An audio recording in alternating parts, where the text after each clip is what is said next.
very well what your fucking preferences are, my little friend. There you go. There you go. Look. Got some toys. There are some toys, my little friend. All right. Let's see. Shit, how do I get rid of that goddamn...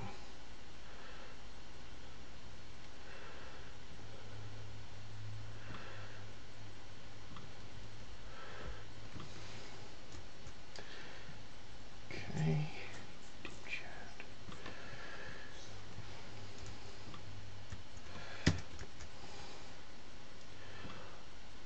Ooh, that's a bit small.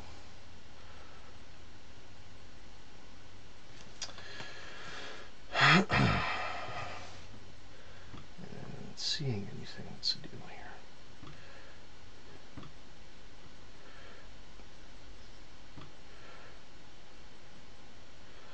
There we go. Okay.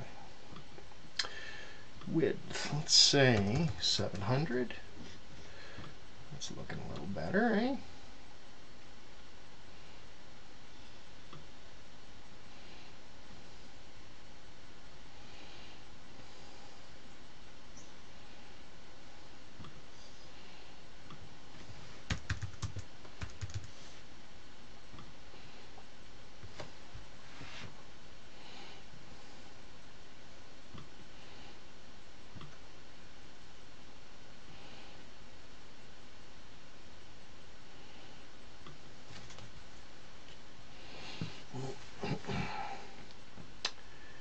All right. We're streaming. Here we go. Okay, chat's popped out. Channel dashboard. Let's make sure everything's working.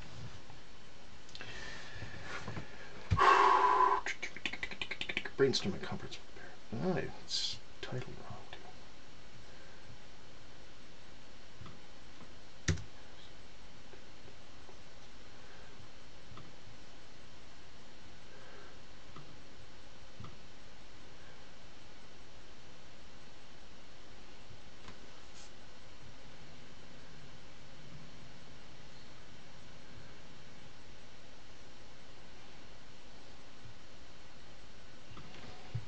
Okay. Window. Cool. Okie.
Hmm.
Hey there, folks. I don't know if you can hear me or not. Feel free to type in chat. I'm just kind of working away here, and whoops, didn't mean to move the chat. I gotta remember to lock these things in place once I put them there. Lock. Oops, no, I turned it off.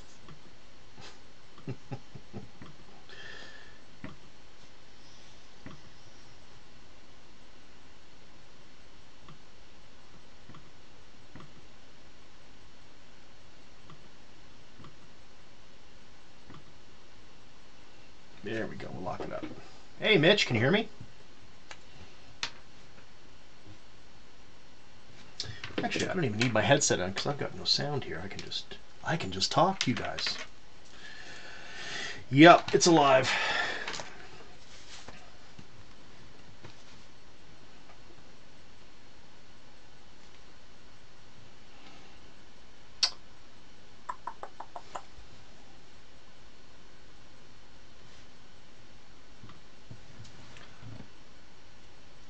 Yeah, so I'm just trying to put together a framework, so like a spreadsheet or document type to help me compare drones so that, you know, I'm comparing apples and apples, or apples and oranges if that's the case, and trying to find out what are the most important features that I need to be thinking about when I'm reviewing a drone, and be able to communicate that to the audience. So that's what I'm trying to do today, is just get a bit more clarity behind all the things I need to think about. And then what I'll do is I'll take this mind map and turn that into a spreadsheet that I can use for reviewing, which, you know, then you'll give a drone a certain percentage out of 100 for its various features like price, quality, and all that sort of stuff. Outside smoking cigar, watching YouTube. That's awesome, man. It's actually nice here too. It's above freezing for the first time in a little bit, so that's quite good.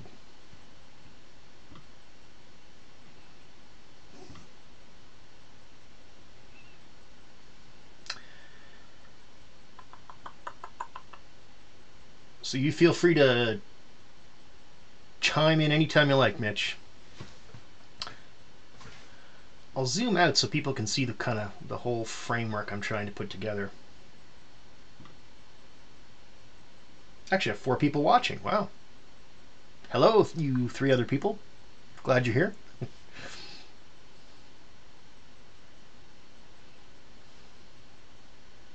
So mind mapping is a really interesting technique where you essentially pick a thing, a topic, an aspect of a topic rather, like we're talking about drones. So my question first is, okay, what is it? And then from that you go, well, it could be a quadcopter, it could be a, you know, an FPV quad, it could be a hexacopter, it could be a flying wing, and then you could expand on those parts. And then you might go out to, okay, who's the audience? And then we can say, well, there's consumer, prosumer, commercial, children, etc., right? So the mind map just helps you break down information into kind of manageable and viewable bytes that you can then reorganize and use and analyze. So it's a tool I learned back in business school, and I've been using it for 20 years. It's something I use almost every day actually when I'm doing things. Not to this depth, but when I'm planning a project or planning a piece of writing or, you know, whatnot, I'll go through an exercise like this where I'm trying to kind of get my thoughts together. Anyway, it may seem like overkill for some people, but you know, I don't want to be just a drone reviewer. I want to take it to the next level, or at least be, you know, as good as the guys that are doing the really, really good drone reviews. So I'm just trying to catch up, I guess, if anything. Oh, in the 70s. That must be nice.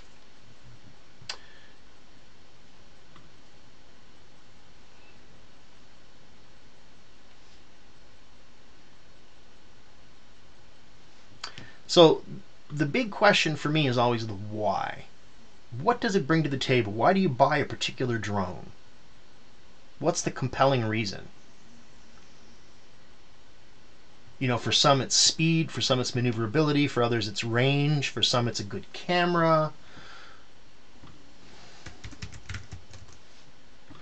Actually, let's move this branch down, because this is going to get busy here on this section. Let's make sure you guys can still see all that. I'll zoom in a little bit so that you see more of it in the screen. There we go. Okay, so for example, you know, what does it bring to the table? So my example there was the Parrot Anafi that was one of the first that brought the 180-degree gimbal tilt. I'm sure other more expensive drones had them, but you know, in terms of kind of the consumer and prosumer market, which is what I'm targeting, they were kind of the first to do that. So that's an example of what I'm looking for. Why would you want to buy a particular drone? So camera, range, could be payload, like the Mavic Pro 2, right?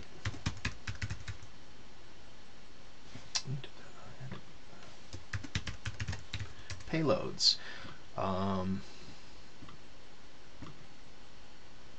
Weather resistant. The Swell Pro, made by a company in Miami, well, designed by a company in Miami, made in China, obviously. They have a completely waterproof drone that you can actually fly kind of on the top of the water and look under. It's got a really, really heavy-duty gimbal so that you can actually turn the gimbal while the drone's flying in the water just above the surface. It's a crazy, crazy machine. I think a couple of you guys have them. That's something I'd like to have.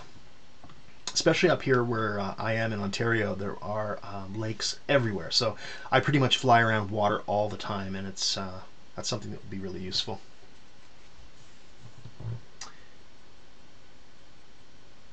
Yeah, no worries, Mitch.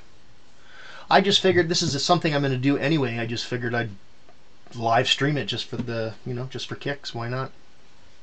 I don't think too many people are going to be interested in it, to be honest. It's a little bit geeky and nerdy, but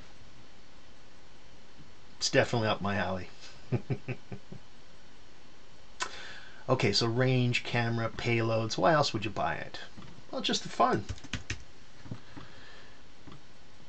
Case in point, air hogs.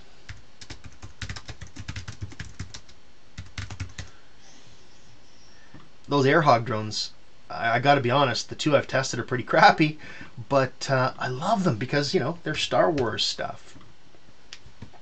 Not a good reason, I know.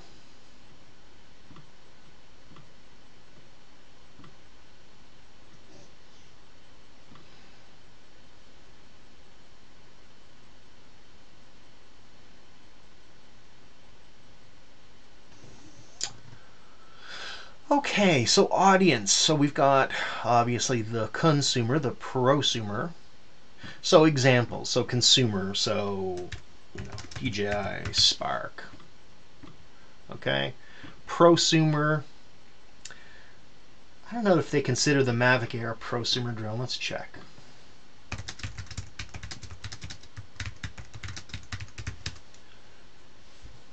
I don't know what the agreed definition of prosumer is. Is it a certain price? Is it beyond $3,000, $4,000? I don't know. But let's say it's. I'm not going to include the Mavic Air. Let's say the Phantom. And I'm just using DJI products as examples because those are the ones I'm most familiar with right now. So any of you guys can feel free to type in any examples that you like, and I'm happy to add them. Commercial. So Unique is really killing the commercial market right now. Children. Go back to air hogs with all their stuff. That was pretty funny. RC Crazy was demonstrating the air hogs hoverboard quad, I think last night or the night before. And it has two modes. You can fly it like a hoverboard, or you put this little parasail on it and you fly it like a basically like a parachute. It's really cool. Okay, so audiences.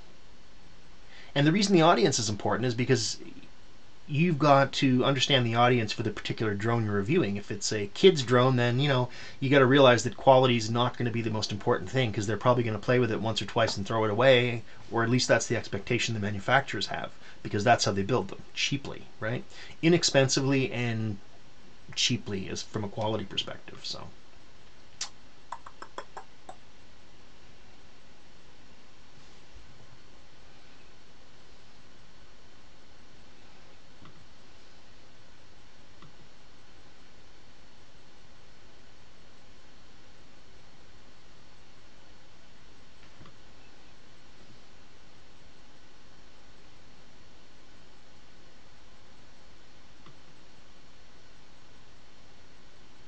okay, legalities.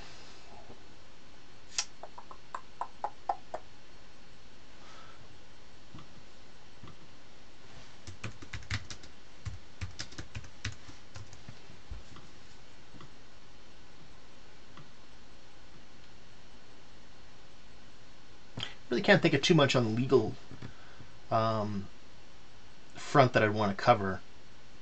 The only thing I'd want to mention, I think, in a drone review is just whether it's under 250 grams, in which case you don't have to have FAA or Canadian registration for it. So that's kind of nice to know, whether it's in that ballpark or not.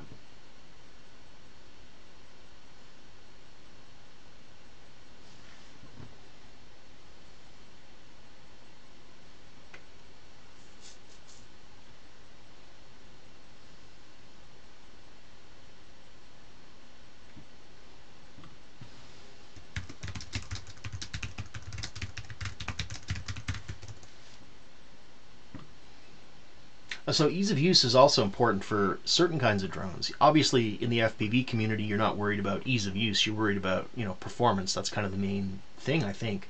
Um, but if you're talking about something like a Mavic 2 Pro, or some of the unique drones, or any of the commercial drones, they need to be easy to use, because even though these guys are going to be potentially drone pilots in the future, I think you're going to have those certifications kind of go away. I think drones are going to have to just be easy to use, as they're getting easy to use, as you can see already. Basically flying themselves, like the Spark or the Mavic Air or whatnot.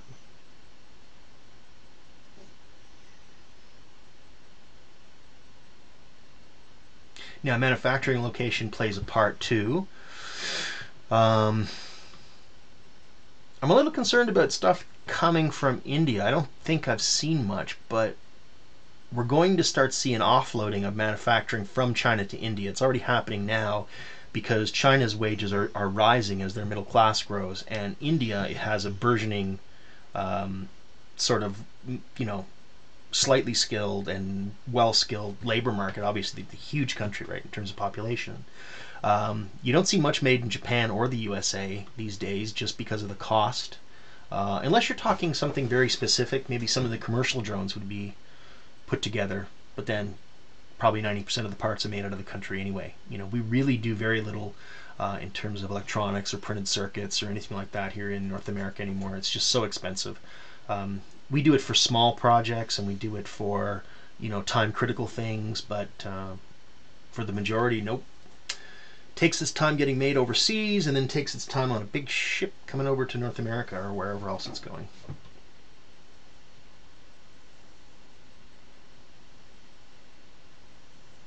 All right, I'm going to grab a drink. I will be right back, guys. I suppose I should type that in chat in case anybody comes in. Gotta find chat.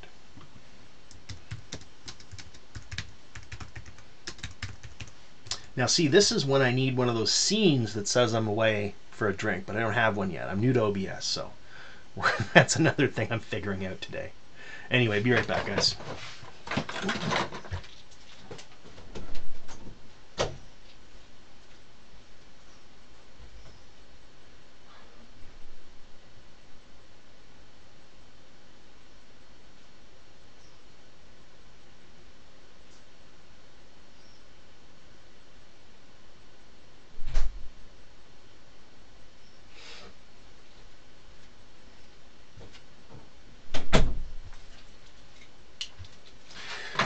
Oh, by the way, Mitch, I got a new toy drone the other day.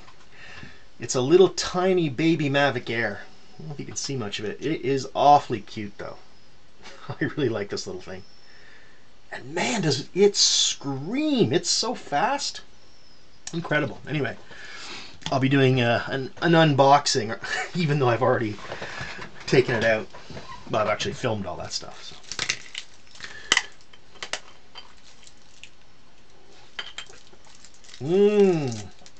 Good healthy lunch. Tasty.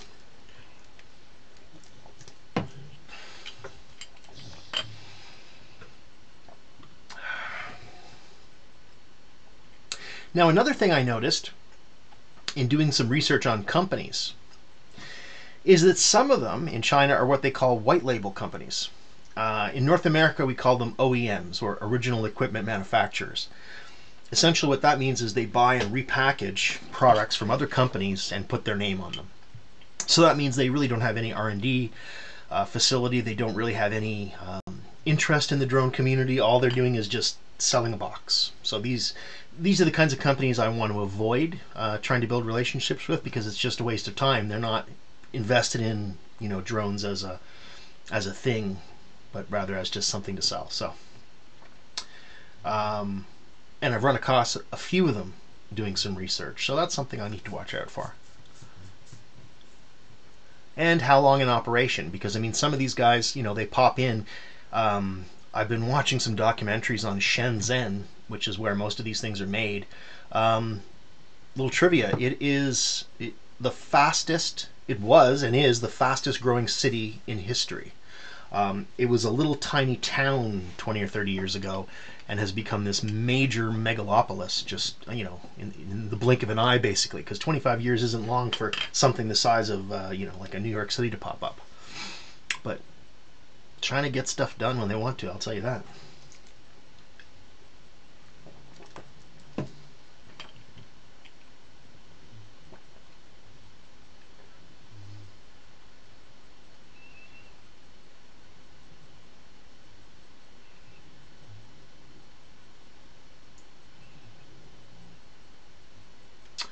Okay, features.